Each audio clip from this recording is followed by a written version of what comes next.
Қайырлы күн достар, бүгін сіздерге ешқандай ашытқысыз дәмі тіл үйіретін бауырсақтың рецептісімен бөлісетін боламын.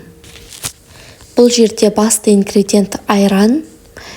Айранды микроволновкаға жылытып аламыз.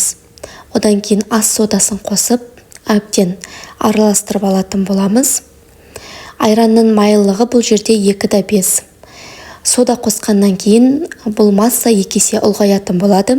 Одан кейін тұз, қантымызды, сары майымызды құйып, әбден араластырып аламыз. Ұнды салмас бұрын еліктен өткізіп алу маңызды, қамырымыз жақсы көтерілетін болады.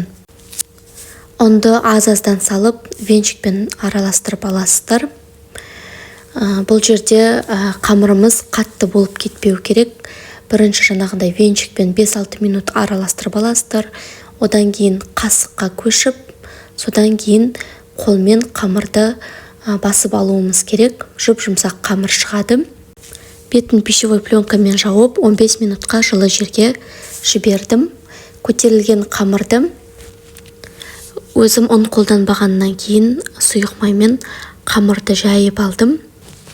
Аяқ асты үйге қонақтарыңыз келсе, балаларыңыз бауырсақ сұраса, осындай бауырсақты тездетіп 15 минутта істеп берулеріңізге болады.